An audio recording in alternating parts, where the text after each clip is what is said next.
Bonjour à tous et bienvenue sur Crypto Flash, la chaîne de l'actualité crypto. Aujourd'hui, nous allons parler de la nouvelle arnaque sur Ledger qui fait très peur, qui peut vider vos portefeuilles. On va aussi parler de plein d'autres choses. Une nouvelle blockchain qui lève de l'argent, une intégration de Morpho à Ledger. On va parler de Trump et d'un nouveau token. Plein de choses à vous raconter, des choses autour aussi d'Ethereum et de la décentralisation des L2. Bref, et même BlackRock d'ailleurs. Commençons tout de suite avec le cours des crypto-monnaies. Aujourd'hui, on a un BTC à 95 000 $, légère hausse. Ethereum, légère baisse de 1%, toujours au-dessus de 1800 $.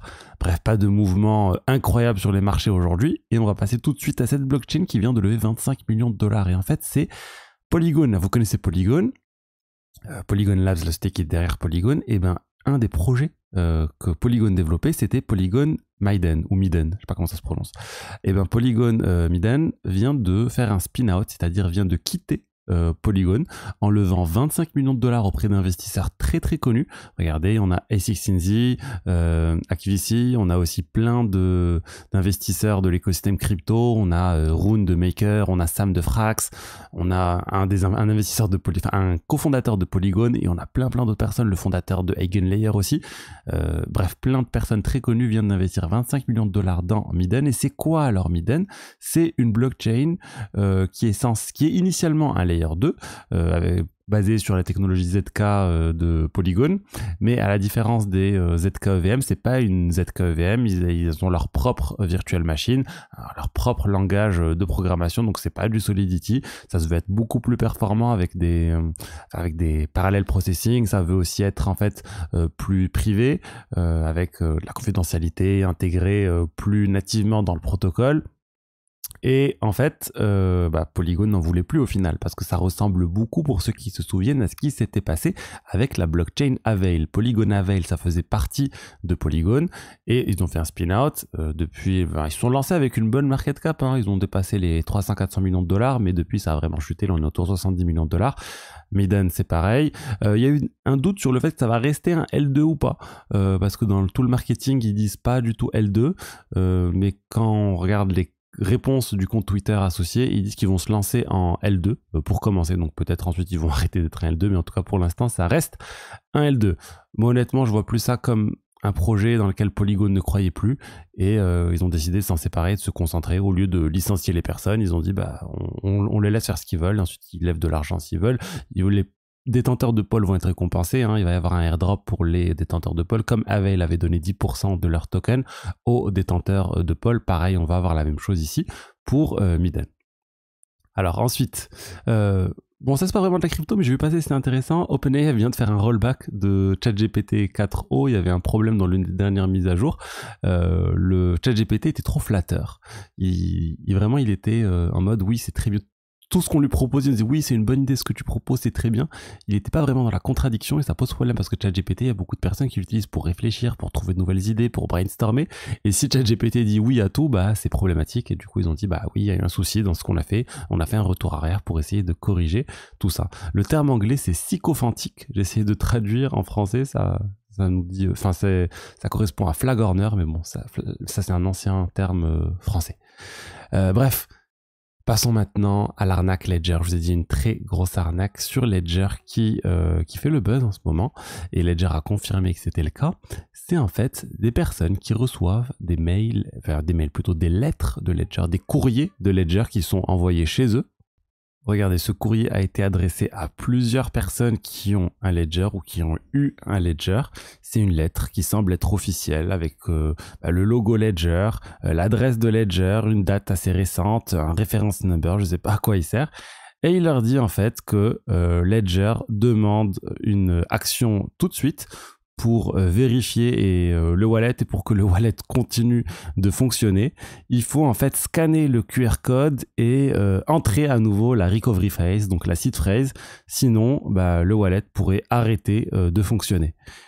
Et en fait, il y a un QR code, il faut scanner le QR code et rentrer sa seed phrase. Je pense que là, l'arnaque, vous la voyez, vous rentrez la seed phrase, et la seed phrase, elle est directement envoyée à l'attaquant qui peut instantanément vider le wallet. Alors, ce type d'arnaque, c'est quelque chose qui est possible parce que par le passé, il y a plusieurs années de cela, on a Ledger qui s'est fait pirater leur base leur base client en fait, les adresses, nom, prénom et un certain nombre d'informations associées aux clients ont fuité. Je sais plus, il y avait nom, prénom, mais il y avait au moins l'adresse postale, ça c'est sûr. Et là, il y a du coup le nom, prénom, vu je pense qu'il y a l'adresse postale. Bref, il y a eu plein d'informations personnelles qui ont fuité, rien associé au Ledger et à la site fraise, mais en tout cas les adresses personnelles. Et du coup, il y a eu plein d'arnaques depuis sur les détenteurs de Ledger. À l'époque, il y avait juste quelques centaines de milliers d'utilisateurs qui avaient des Ledger. Mais ces personnes sont régulièrement ciblées par des arnaques téléphoniques, par des courriers de ce type. Et pour l'instant, pour moi, rien ne semble indiquer une nouvelle fuite de données clients de Ledger. Si vous êtes impacté, vous avez reçu ce type de courrier. Je suis curieux de savoir d'ailleurs depuis quand vous avez un Ledger. Mais en tout cas, c'est quelque chose qui inquiète parce qu'il y a plein de personnes qui vont scanner le QR code, même s'il y a 1% des gens, 2%, 3%, 5% des gens qui reçoivent le courrier qui scannent, ça va potentiellement des millions de dollars pour l'arnaqueur. Donc soyez vigilants, prenez tout simplement ne rentrez jamais votre site fraise quelque part suite à une demande de quelqu'un, même si c'est Ledger, même si c'est Binance qui vous appelle au téléphone, même si c'est le président de la France qui vous appelle et qui vous dit de rentrer votre site fraise. Non, attention, ne faites pas ça.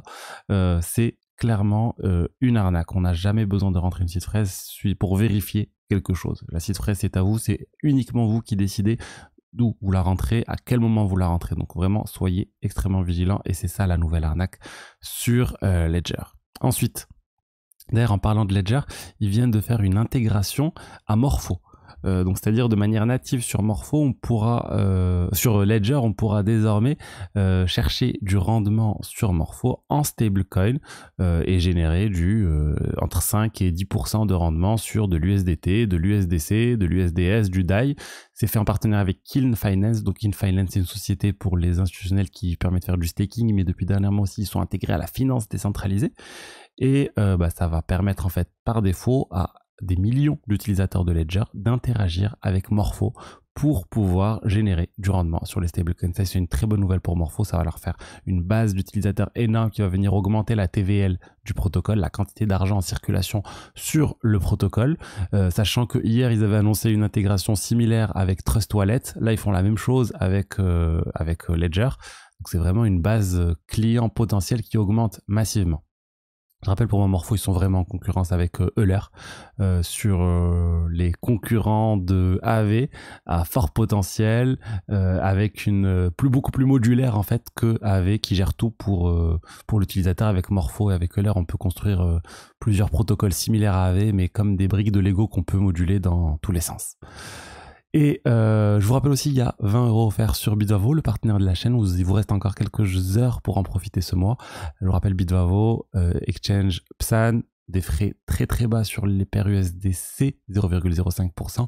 Une liquidité énorme sur l'euro si vous voulez acheter, vendre des cryptos en euros. Donc voilà, je vous invite à vous inscrire. Le lien est plus bas et vous pouvez obtenir 20 €. Ensuite, on va parler de Tornado Cash. Tornado Cash, on a eu cette affaire qui a vraiment fait beaucoup parler d'elle avec les États-Unis qui avaient rajouté les smart contracts de Tornado Cash dans la liste des adresses qui sont sous sanction. Et on a eu énormément de projets, et par exemple MetaMask et autres qui avaient interdit d'utiliser Tornado Cash, qui ne pouvaient plus le faire. Juste avant la décision finale de la justice sur le sujet, l'OFAC a retiré en fait Tornado Cash de la liste des sanctions. Mais les gens avaient peur en fait que tout simplement ils remettent plus tard Tornado Cash sous sanction. Et là en fait il y a une autre décision de justice qui interdit à l'OFAC, donc l'office qui a mis cette Tornado Cash sous sanction, qui interdit en fait le département du Trésor de remettre Tornado Cash sous sanction plus tard. Donc dans 2 mois, dans 3 mois, dans 6 mois. Donc c'est bon, Tornado Cash ne sera plus interdit aux États-Unis, donc c'est rassurant. Mais par contre, je rappelle que l'interface web de Tornado Cash a elle été piratée, donc il ne faut pas interagir avec Tornado Cash via l'interface officielle. Il y a d'autres alternatives, mais c'est un peu compliqué pour moi. Il y a d'autres services autres que Tornado Cash qui existent, qui font l'affaire maintenant. Railgun par exemple est très intéressant comme produit aussi.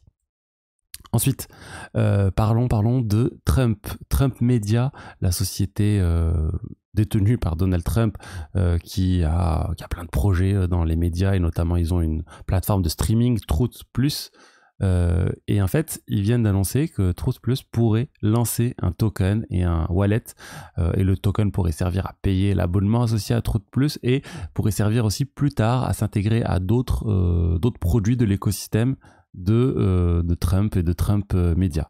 Donc là encore, on voit Donald Trump et son écosystème qui sont à fond derrière les cryptos en train d'essayer de sortir le plus de choses et extraire le plus de valeur de l'écosystème aussi. Ça, c'est un peu embêtant, je vous le dis.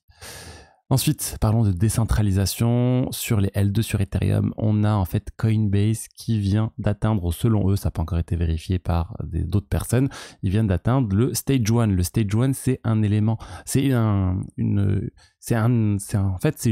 quelque chose qui est nécessaire pour avoir une décentralisation sur les blockchains les L2 plutôt. Donc c'est une étape nécessaire, Stage 1. Toutes les L2 commencent à Stage 0, il suffit de dire qu'on est une roll-up, de dire qu'on est L2 et on est considéré comme Stage 0. Les L1, c'est un niveau, les Stage 1, c'est un niveau vraiment beaucoup plus difficile à atteindre. Il faut en fait avoir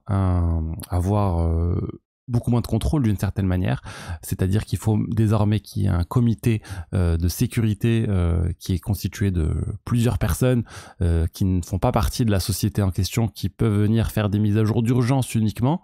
Il y a aussi les utilisateurs qui peuvent quitter la blockchain, qui peuvent faire des retraits sans que personne ne puisse venir vraiment bloquer ces retraits. Bref, c'est un élément central qui montre vraiment la décentralisation de ces blockchains L2 qui sont extrêmement centralisées. Les L2 vraiment actuellement, c'est voilà, initialement c'était juste des gros multisigs, là c'est en train de se décentraliser.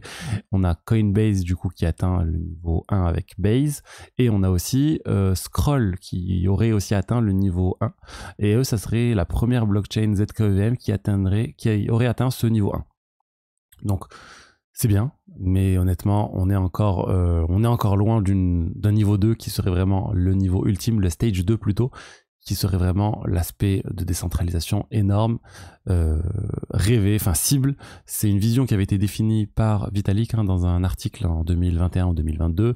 Depuis, toutes les blockchains sont en train d'aller vers ce stage 1, stage 2. Et Vitalik a dit qu'il ne parlerait plus d'aucune blockchain qui n'a pas atteint le niveau 1. Donc ça pousse les blockchains à venir atteindre le niveau 1 et c'est très bien, le stage 1 plutôt pour être précis. Et pour finir, on a BlackRock. BlackRock qui est en train de tokeniser tous ses actifs. Là, ils sont en train de tokeniser un nouvel actif, un Treasury Trust Fund, donc un fonds du bon du trésor qui gère 150 milliards de dollars. Ils sont en train de le tokeniser. Alors, c'est pas tout le fonds qui est tokenisé, mais il y aura des tokens sur la blockchain qui vont représenter la propriété de ce fonds. Ça ressemble un petit peu à ce qu'ils ont déjà fait avec le fonds Beedle. Là, c'est pas pour un usage dans la DeFi, c'est plus dans un usage dans le monde traditionnel, mais avec des tokens plutôt qui représentent la propriété des parts dans ce fonds. C'est encore une étape. Je pense que BlackRock va tokeniser énormément d'autres choses plus tard, les actions, etc. Ils arrivent massivement ils sont en train de tokeniser en fait.